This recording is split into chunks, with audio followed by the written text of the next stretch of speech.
tardes, oigan. Ahorita que estaba tocando nuestro hermanito, se recorrió mi mente a cuando dice cuando dice en la Biblia que el rey Saúl era atormentado por un mal espíritu, y que David iba y le tocaba. Iba y estaba allí en su cuarto, en su recámara o en algún lugar, y él tocando, y era de la manera que el rey se tranquilizaba. Así es que, qué interesante es que uno pueda estar escuchando ese tipo de melodía. Cuando escucha uno a alguien que sabe tocar el piano, ahorita como él lo hizo, y uno está relajado, uno está tranquilo. Y qué hermoso es. Ánimo, hijo, y que Dios te bendiga, y que ese talento te pueda seguir, y que no se pierda el interés de practicar la música. Mis hermanos, me da gusto venir aquí con ustedes. Les dije en Oakland, allá soy líder, gracias a Dios, y alguien se quedó ahí para estar lo que yo hago, que es estar ahí al frente en la escuela sabática de un grupo, así como lo hizo mi hermano. Y hay otras personas que se quedaron ahí y me dijeron: manda un saludo de Oakland, de la iglesia de Oakland a la iglesia de ella. Así es que la iglesia de Oakland les manda un saludo. Y saben, cuando yo vengo para acá, siempre me recuerdo de cuando yo llegué a este país, porque en 1992 yo llegué aquí. Apenas tenía 16 años cuando yo llegué aquí a este país. Había 5 de mis hermanos aquí por la 7, por la L y la 7. Mi hermano Dilón Orozco, yo conozco a ellos desde que llegué aquí. Conozco a sus hijos, conozco a este muchacho, a Arturo. Arturo era muy buen amigo de mi hermano Pablo. Sin darme cuenta, uno viene y uno no se da cuenta los planes de Dios. Yo vine con un plan. Nosotros dejamos nuestro país porque está difícil allá. Yo sabía, allá es difícil, es duro. No hay mucho dinero, hay muchas necesidades. Como les digo, había 5 de mis hermanos. Tal vez yo no tenía necesidad de venirme, pero yo quería venirme. Mis amigos, mis mejores amigos iban a venir, y yo pensaba que el mundo se iba a acabar porque no iba a tener mis mejores amigos. Y yo me vine con los mejores amigos. Recuerdo que en la frontera me decían: pero ¿a qué van a hacer? Son unos niños, ¿qué van a hacer para allá? Pero gracias a Dios llegamos hasta aquí. Y aquí yo vine y estaba mi hermano Pablo, uno de los más grandes. Me cuidaban muy bien, no querían ni que saliera a la calle. Ellos no querían, todo me daban. Pero poco a poco yo fui saliendo y fui mirando cómo es la vida. Conocí otros amigos aquí, pero esos amigos eran una clase de amigos que tal vez no eran los mejores amigos, pero en su momento eran mis amigos. Y uno defiende a sus amigos con todo, sean buenos o no sean buenos, porque son los amigos de uno. Pero entre esos amigos conocí a un amigo de mi hermano, Arturo Hidalgo. Él llegaba a la casa. Nosotros vivíamos allí por la L. Él llegaba, los sábados tempranito llegaba a la casa. Es interesante que nosotros, él decía: yo no debería estar aquí, yo debería estar en la iglesia. A mí me llamaba la atención la iglesia. Yo tengo un primo que se llama Sebastián Ramírez. Yo creo que algunos de ustedes lo conocen. Él ya era adventista. Él fue allá al pueblo y él daba estudios bíblicos en diferentes hogares. Y en uno de los hogares era en la casa. Es que yo ya sabía de la iglesia adventista porque él daba estudios en el hogar cuando yo tenía como 15 años. A mí me gustaba a mí cuando él hablaba de una vida nueva, de que Dios perdona nuestros pecados, de que hay una esperanza, de que esto que nosotros vivimos no es el todo. Yo escuchaba a él y a mí me interesaba, pero él allá en México nunca me invitó a la iglesia, pero sí iba a la casa a estudiar. Pero yo vine para acá. Y Hidalgo y Arturo dijo que él se congregaba en una iglesia adventista, y mi mente se recordó a que mi primo Sebastián, él iba a Guadalajara a la iglesia adventista. Entonces yo le dije, oye Arturo, ¿y en dónde está? En aquel entonces, como estoy hablando como en el 93, 94, por ahí, mi hermano, tal vez, la iglesia estaba en la 10. Ahí estaba la iglesia. Y recuerdo que una tarde cuando Arturo me dijo, ¿a poco se iba? Le digo, vamos a otros lugares, que no vayamos a la iglesia. Y fuimos una tarde, y no se me olvida, esa tarde los visitantes, los amigos que visitan a la iglesia hicieron un sorteo. Y yo me saqué una Biblia grande, que todavía la conservo, la Biblia. Está en México la Biblia, me la llevé y se la di a mis papás. Ahí está. Pero cómo Dios tiene preparado para aquellos que reciben su palabra. Y desde esa vez seguí yendo ahí en veces a la 10. Por circunstancias yo me tuve que mover a Oakland. Y allá en Oakland fue cuando mi primo Sebastián otra vez me invitó a la iglesia de Oakland. Y una vez le dije, oye Sebastián, ¿y por qué nunca me invitaste allá en México ahí? Y él me dijo, es que estabas muy chico. Yo nunca pensé que te iba a interesar ir así a la iglesia en ese momento. Pero le doy gracias a Dios, porque desde el 97 fue que entregué mi vida a Jesús. Fue que me bauticé. Ahí conocí, como bien dijo Zoila, a sus hijos, a sus hijas. Ahí conocí a Mirna. Ahí conocí y a la familia Orozco, que los conocí aquí. O sea, venir aquí, mi mente se traslada atrás. Pero eso que se traslada, todo eso, ahora le doy gracias a Dios, porque me mantengo todavía en sus caminos. Ojalá Dios quiera. Problemas y dificultades son muchos, pero que Dios nos mantenga, que nosotros podamos mantenernos en el camino y no nos apartemos ni a la derecha ni a la izquierda. Y que cuando venga Jesucristo pueda decir, bienvenidos, entren a la gloria. ¿Verdad? Así es que, mis hermanos, es un privilegio para mí estar aquí con ustedes. Es un desafío presentar la palabra de Dios, pero vamos a mirar que la palabra de Dios es algo interesante y en veces es una amonestación, pero es una amonestación para bien. Porque ¿dónde mejor? Los discípulos en una ocasión le dijeron, ¿a dónde iremos? Si solamente tú tienes palabras de vida. ¿A dónde iremos nosotros? ¿Dónde estaremos mejor? Si solamente aquí. Aquí es donde nos podemos sentir bien. Aquí es donde nos podemos olvidar de nuestras dificultades. Y aquí es donde podemos poner nuestra esperanza en Cristo Jesús. Así es que vamos a orar. Padre nuestro, oh Dios, Jesucristo, nuevamente queremos platicar contigo, Señor. Queremos pedirte, Señor, que sin importar la situación en la que se encuentre cada uno de mis hermanos aquí o amigos que han venido en esta mañana, tú puedas, oh Padre, descansar en ellos y que tú puedas permanecer en estos minutos que vamos a estar hablando de tu palabra, Señor. Que aquello que nos impide y no nos deje en paz, ahorita pueda descansar en ti, Señor. Y que a través de tu palabra podamos mirar a nuestro Salvador y a nuestro amigo Jesucristo, Señor. Ayúdame, oh Padre, te necesito. Úngeme con tu espíritu y ayúdame a hablar tu palabra de una manera que pueda ser entendida. En el nombre de Cristo Jesús. Amén. San Lucas, el capítulo 10 y el versículo 25, el que me quiera acompañar, si lo quiere abrir su palabra, San Lucas 10, capítulo 25. Jesús, dice la Biblia, que recorría las aldeas, recorría los caminos, recorría ciudades y iba en muchos lugares. Y dice la palabra que cuando él salía, ¿qué hacía la gente?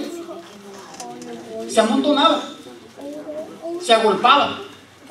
Si nosotros nos haya tocado vivir en aquel tiempo, o si en este tiempo más bien Jesús haya venido y hayan dicho, Jesús va a estar ahí en Enia, que en tal lugar, nosotros fuéramos. Y vamos a hacer todo lo posible por estar ahí, para mirar a Jesús. Y dice la Biblia que la gente iba porque quería escucharlo, quería mirarlo, porque suplía las necesidades de la gente. No cabe duda que hoy en día también la gente necesita conocer de la palabra de Dios. Hoy en día no está Jesús, pero estás tú y estoy yo. Y nosotros tenemos que llevar la palabra de Dios a esas personas. En uno de esos momentos, en uno de esos días, dice la palabra de Dios, capítulo 10 de Lucas, versículo 25 en adelante, dice: y ya aquí un intérprete de la ley se levantó y dijo, para probarle: maestro, ¿haciendo qué cosa heredaré la vida eterna? ¿A cuántos de los que estamos aquí quisiéramos heredar la vida eterna? ¿Cuántos quisieran heredar la vida eterna? Yo creo que es el propósito de nosotros que vinimos a la iglesia, porque queremos estar con Jesús. Queremos que todo esto se acabe. Yo no sé ustedes, pero en veces uno se cansa de día con día, lo mismo y lo mismo, y parece que no hay nada más. Pero nosotros tenemos una esperanza, y esa esperanza es que un día nuestro Salvador va a venir. Y si nosotros vamos al descanso, que esa esperanza no se pierda, porque cuando Él venga, Él nos va a restaurar y vamos a volver a vivir. Sigue diciendo, bueno, nosotros aquí queremos heredar la vida eterna. Y esta persona le dijo, ¿qué haré para heredar la vida eterna? ¿Qué dice la Biblia? Dice, Él le dijo, versículo 26, ¿qué está escrito en la ley? ¿Cómo lees? Aquel respondió y dijo, amarás al Señor tu Dios con todo tu corazón y con toda tu alma y con todas tus fuerzas y con toda tu mente, y a tu prójimo como a ti mismo. Dice que está escrito que tenemos que amar al Señor con todo nuestro corazón, con toda nuestra alma, con todo nuestro ser y con todas nuestras fuerzas y con toda nuestra mente, y a nuestro prójimo como a nosotros mismos. O sea, esa era la respuesta. Esa es la respuesta que da la Biblia para nosotros entrar en la vida eterna, para nosotros estar con Jesús. Yo me imagino que esta persona debe haber dicho, ahorita me va a dar una estrellita.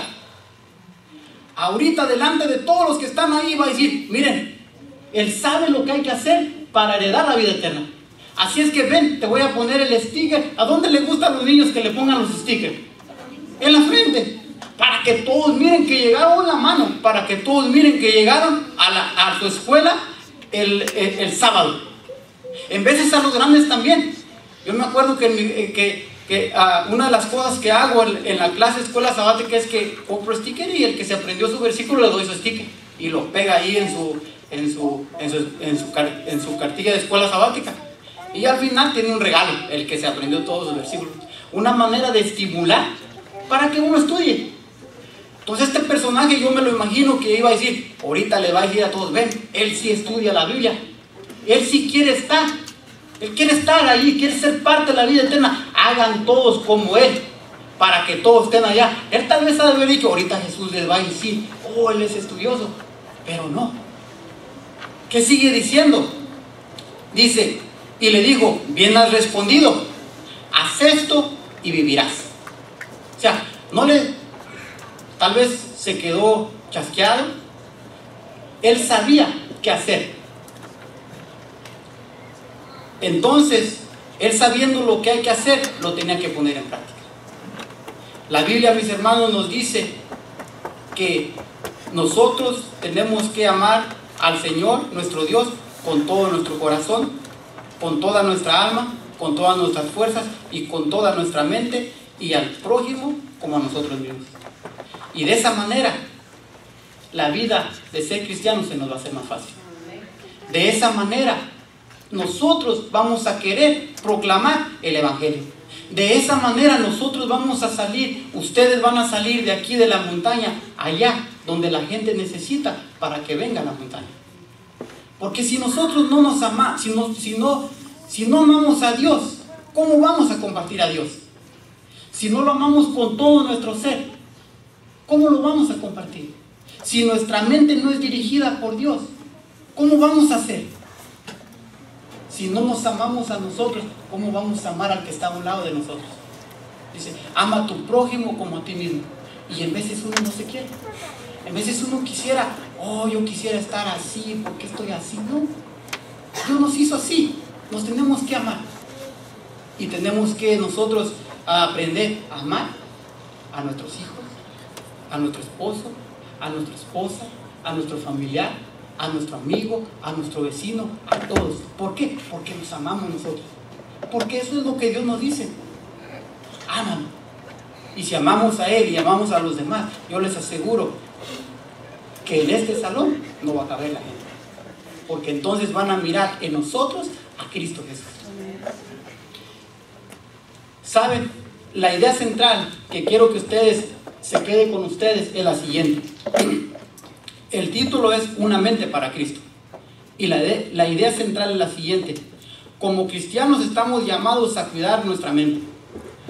Puede que le abramos una puerta al enemigo y establezca malos pensamientos pecaminosos y estos se reflejen en ellos.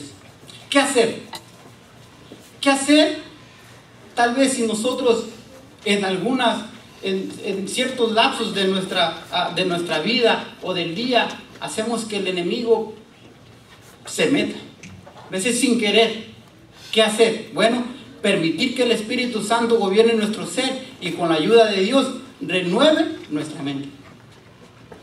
En veces hay dificultades, en veces hay problemas, en veces nos desconocemos, en veces nos desconocen, pero permitir que el Espíritu Santo gobierne otra vez nuestro ser. Permitir que Él renueve otra vez nuestro deseo de que Dios esté con nosotros. 3 puntos. 3 puntos en esta mañana que quiero mencionar con ustedes. Número 1, el poder de la mente. Número 2, tipos de mente. Y número 3, ¿quién controla tu mente? Es interesante que hoy en día alguien quiere controlar nuestra mente. Es interesante que hoy en día alguien quiere controlar tu mente y mi mente. Porque Dios quiere que nosotros tengamos una mente para Él. El ideal es que nuestra mente sea gobernada por Cristo Jesús. Pero hay otra persona que quiere gobernar tu mente y mi mente. Hay otra persona que quiere destruir nuestra mente. Hay otra persona que con las cosas que hay hoy en día quiere que la basura de hoy en día esté en nuestra mente. No cabe duda que hoy en día hay una guerra. ¿Quién gobierna a quién? ¿Y quién gobierna tu mente? Dios quiere gobernar tu mente. Dios quiere que le des tu mente. Dios quiere que lo principal que hay en tu mente sea Él y la palabra de Él. Pero el enemigo no quiere dejarte. El enemigo no quiere. Él quiere gobernar a la mayoría de las personas. ¿Saben? Ahorita que yo venía para acá, por la avenida, por la Hillcrest, por la avenida esta, miré a una persona. A mí me gusta observar cuando voy manejando, voy haciendo, y miré a un jovencito gritando, dando voces, malaseado. O sea, su aspecto, el pelo así sucio, solo, y manotazos y gritando. Yo digo, wow, ¿qué es lo que puede hacer el enemigo cuando uno se deja estar en las garras de él? Nosotros fuimos creados para vivir en el Edén. Porque eso es lo que dice la Biblia. Nosotros no teníamos necesidad de vivir tal vez como vivimos, pero por causa de la desobediencia vino el pecado. Y nosotros ya vivimos en un mundo de pecado. Y ese pecado arrastra a la gente. Y yo me puse a pensar y dije, Dios mío, ¿por qué? Ojalá Dios quiera que nosotros, los que estamos aquí, nunca nos apartemos. Que nuestros hijos puedan ser guiados en el Evangelio, puedan ser crecidos en el Evangelio, y que ellos cuando estén grandes no se aparten. Y que nosotros como padres podamos estar aquí para poderlos ayudar a ellos a que vengan a la iglesia. Que nosotros nos desvelemos porque queremos ver a nuestros hijos en el cielo. Porque en la calle ustedes miran y el enemigo está haciendo estragos. ¿En dónde estamos ahorita? ¿En dónde estamos en este momento? ¿En dónde nos encontramos?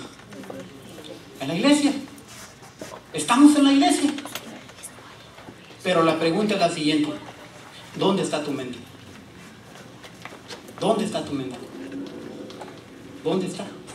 Porque como decía mi hermano en la escuela sabática, nosotros estamos en la iglesia, pero ¿dónde está mi mente? Tal vez estamos aquí, físicamente estamos aquí, porque físicamente tú me miras a mí, físicamente yo te miro a ti, pero yo no sé dónde está tu mente.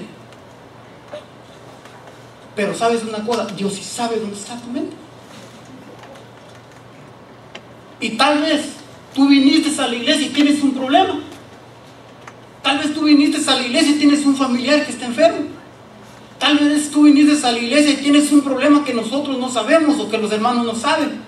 Y tu mente está en otro lugar. ¿Dónde está tu mente, oh joven que estás tú aquí? El adolescente, ¿dónde está su mente? ¿Saben? Es interesante. Hace poco yo estaba allá en la Alameda, en la Marina. Estábamos allá, fuimos en la iglesia, los jóvenes. Nosotros vamos, los jóvenes los llevamos a jugar voleibol, a jugar fútbol, a recrearnos, los niños, vamos para allá. Y ahí estábamos, y vamos con los niños. Y es interesante, yo miraba a mucha gente ahí que caminaba y caminaba. Y unos por un lado, otros para otro, caminaban con su teléfono. Yo ya he sabido que hay un nuevo juego, que tú lo pones en tu teléfono. Si lo quieres, tú lo puedes poner. El juego, ¿cómo se llama ese juego? El Pokémon. Y yo miraba, yo sé pues que está ese juego. Yo no lo tengo, ni tengo planes de tenerlo. Y tampoco yo le digo a mis hijos que tengan mucho cuidado. Pero yo miraba y a otros muchachitos o a mis hijos les decía: es que eran tanto todos esos jovencitos, esos niños o adultos, es que están jugando ese juego. Pero es interesante notar cómo son muchísimas personas los que están en el parque o así, casi chocan, están ahí. O sea, ¿quién controla tu mente? Pero yo pienso que aquí nosotros en la iglesia no tenemos ese tipo de dificultades.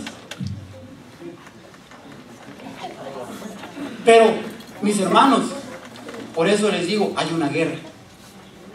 Dios quiere que tu mente sea controlada por Él. Dios quiere que tú le des tu mente a Él. Pero el enemigo no quiere dejarte ir tan fácil. El enemigo te va a estar bombardeando.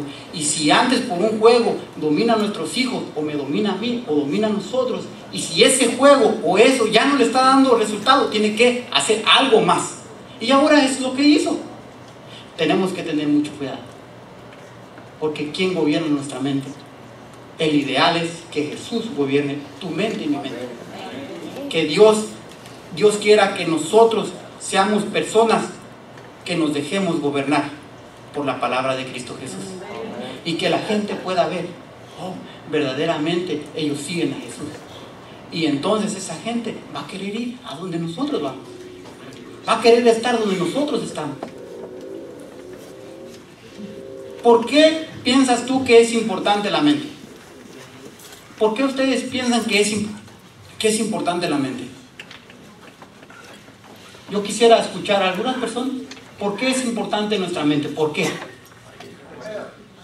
Porque dice la palabra de Dios de que la mente es el templo del cuerpo, a donde es el lugar principal donde Dios mora. ¿Dónde qué? Ajá. ¿Por qué otra razón tú piensas que es importante la mente? La mente es la computadora del cuerpo humano que administra y suministra lo que entra y lo que sale. Y aún lo que entras inconscientemente. Ajá. Se queda ahí. Porque dice también de que nosotros cada momento pedimos el derramamiento del Espíritu Santo. Y dice que el Espíritu Santo no puede morar en una mente sucia.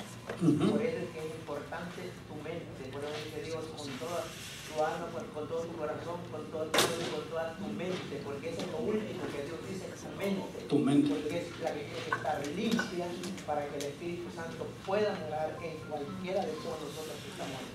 Ajá. ¿Qué pasa cuando una mente se daña? No funciona bien. Yo no sé si ustedes han tenido a un amigo, a un familiar que tal vez tuvo un accidente y tuvo un accidente fuerte y se pegó en su cabeza. ¿Y ahora cómo está esa persona? ¿Saben? O sea, nosotros podemos mover nuestra mano, podemos caminar, podemos correr, porque la mente manda la señal. Y nosotros podemos estar aquí, podemos estar sentados, nos levantamos, caminamos, hacemos una mano u otra, porque la mente manda la señal. Pero si nuestra mente se avería, entonces vamos a estar como una planta. Por eso nosotros tenemos que cuidar nuestra mente. Nosotros tenemos que ser gobernados por Dios. Y saben, en veces uno ha sido como el enemigo le ha tocado donde uno quiere, donde uno ama. Yo le decía a mi hermano Orozco que si él conoce a uno de mis hermanos, él estuvo aquí en aquel tiempo, él se llama Rubén. Tal vez su hijo sí lo conoce a Rubén. Ese muchacho era uno como nosotros. Cuando yo vine él estaba joven, tenía 16 años, él tenía como algunos 22 años. Yo lo miré, él estaba bien. Él iba para México, yo lo miraba y uno de los deseos, a ver cuándo yo voy para allá. Pero él estaba aquí. Y él, por tener unos amigos que tal vez no eran los mejores amigos, pero él defendía a sus amigos, y él hacían droga. Y en veces el abuso trae consecuencias. Y mi hermano, poco a poco, fue quedando mal de su mente. Ya no era el mismo hermano, ya no era la misma persona que yo conocía. Pero él no lo quería aceptar. Y le decíamos, ya no te juntes con esas personas. Ellos lo que te dan o lo que hacen no es lo mejor para ti. Pero él no. Poco a poco él fue perdiendo más noción de su mente, de sus acciones. Y aquí fue al doctor y le dijeron, si no se cuida y si no deja eso, él puede trastornar su mente. Pero él no quiso. Y ahora, cuando él quedó en un estado un poco más difícil, los amigos ya no lo venían a buscar. Ahora teníamos que lidiar nosotros. Yo me enojaba cuando ya nomás se juntaban con él para reírse de él. Es triste que en veces el enemigo te ataca en lo que más quieres y después te deja ya tu suerte. Y mi hermano tuvo que irse a México. Y ahora los que estaban lidiando con ellos eran mis papás. Pero los papás no quieren a uno y ellos siempre nos van a querer.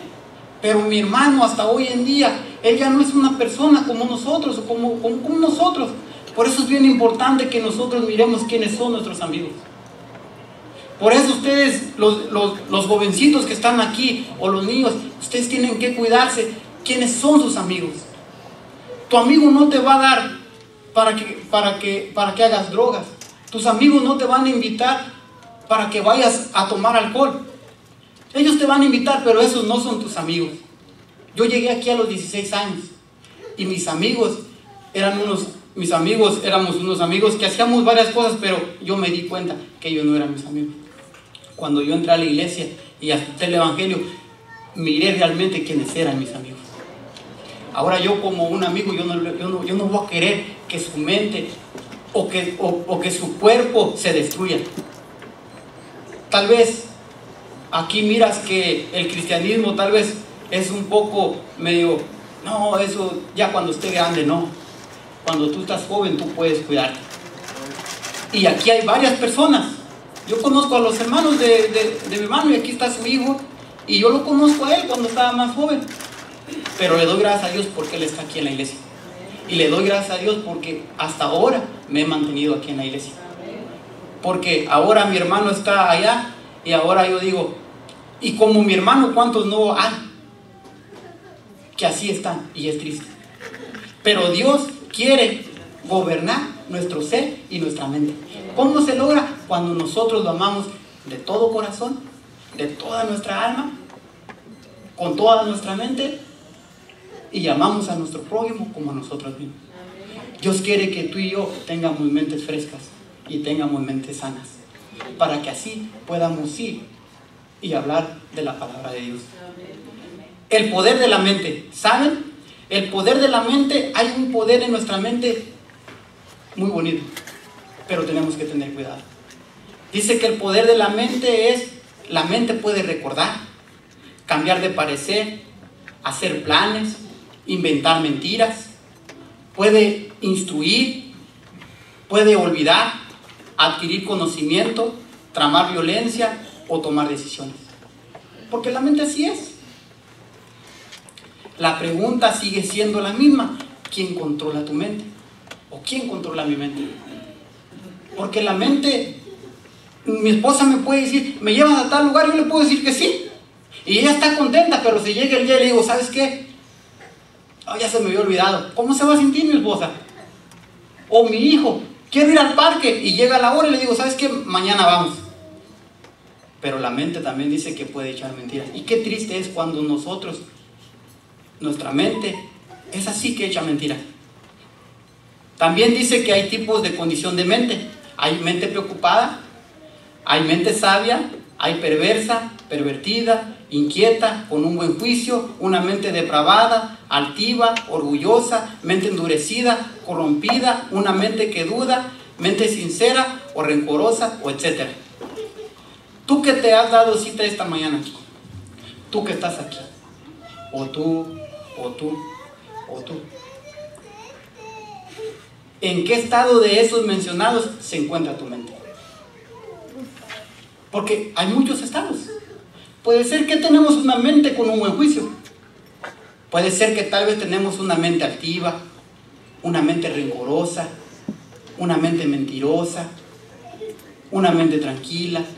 Pero saben, mis hermanos, cuando nosotros amamos a Dios de todo corazón, con toda nuestra fuerza, con toda nuestra alma y con todo nuestro ser, y a nuestro prójimo como a nosotros mismos, entonces Dios va a controlar nuestra mente.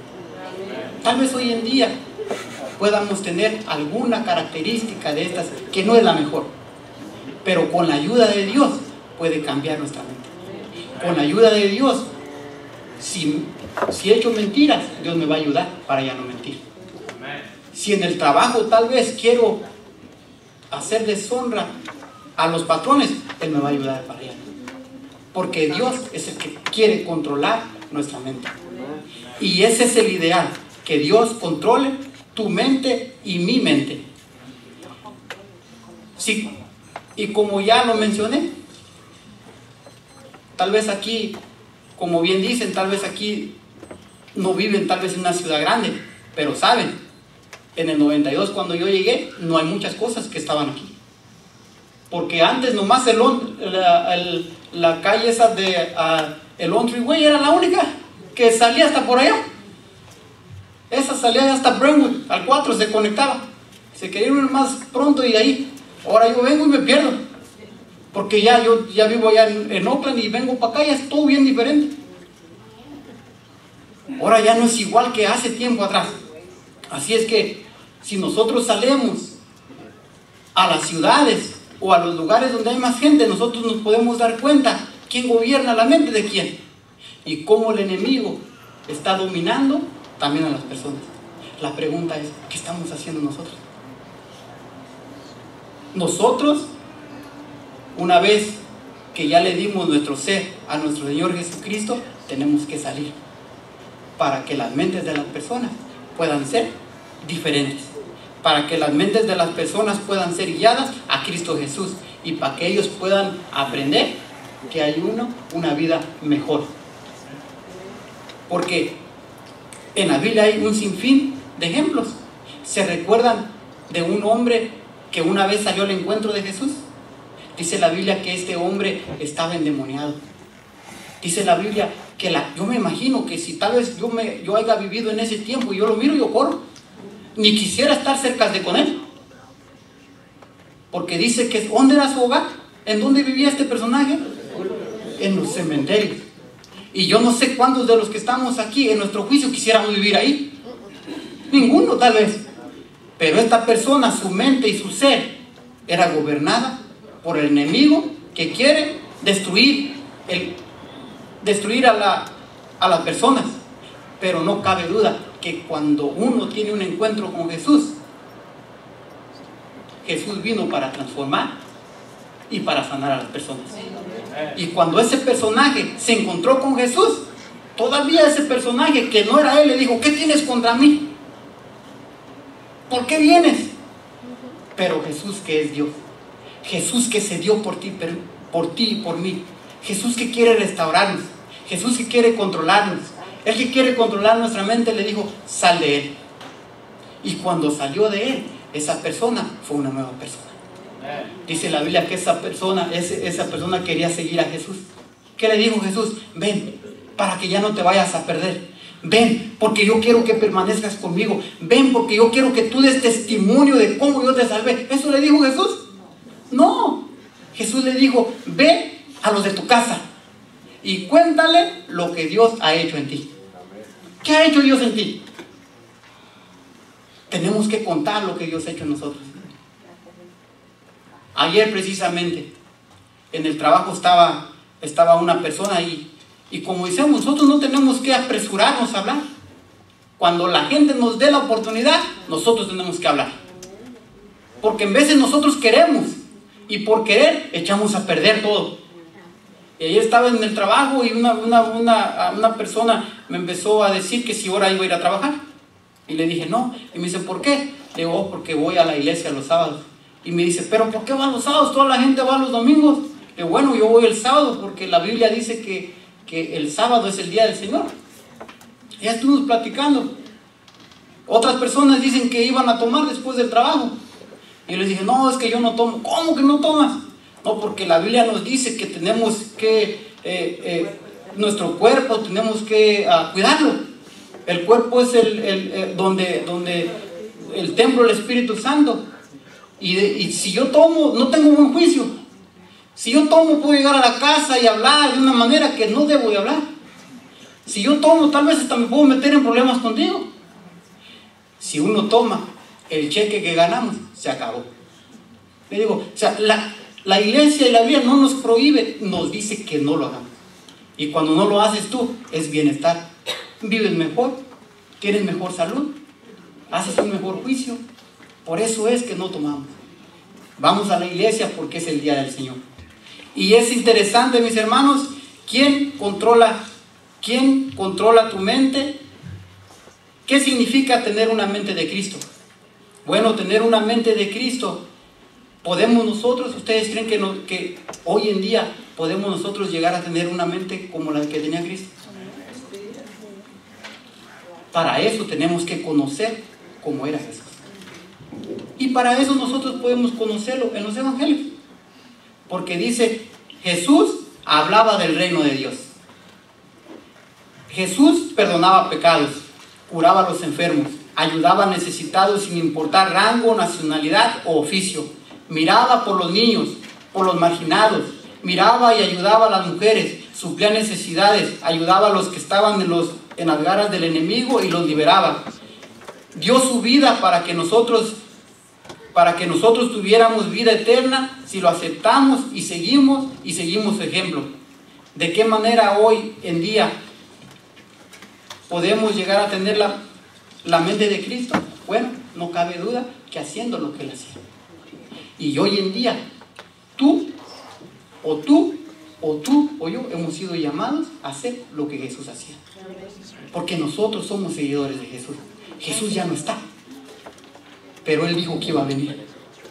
Pero mientras Él no viene, Él nos dio una tarea de que nosotros podamos, lo más gente que se pueda, ayudarles para que ellas se preparen, así como nosotros, para cuando Jesús venga.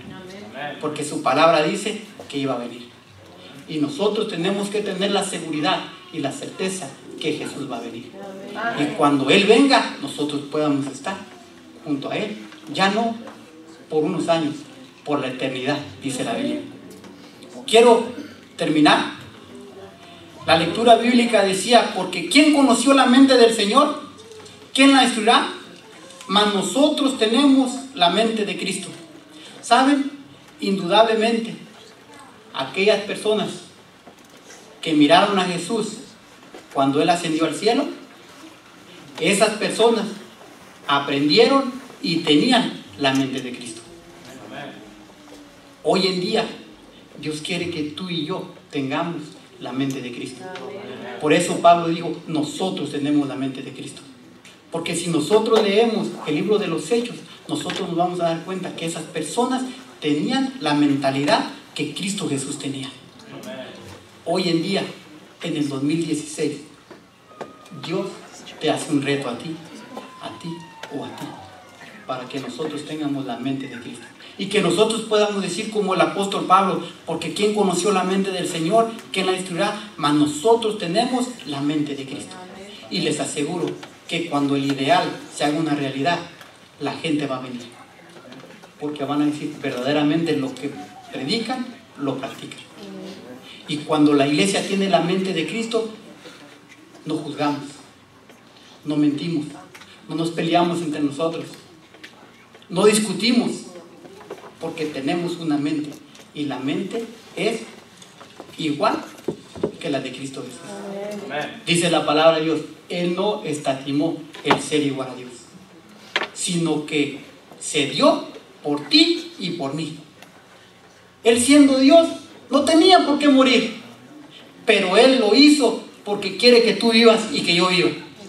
Él se dio en la cruz para decirte, yo te amo, yo te quiero y yo quiero perdonar tus pecados.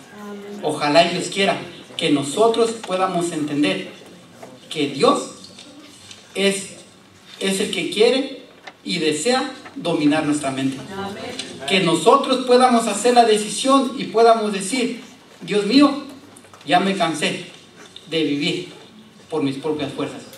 Yo quiero que mi mente sea gobernada por ti. Ayúdame. Yo ya no puedo. Y así nosotros vamos a salir victoriosos. Que Dios nos bendiga y que nosotros podamos seguir adelante. Y que cuando Cristo venga podamos decir, este es nuestro Dios, el que hemos esperado, Él nos va a librar.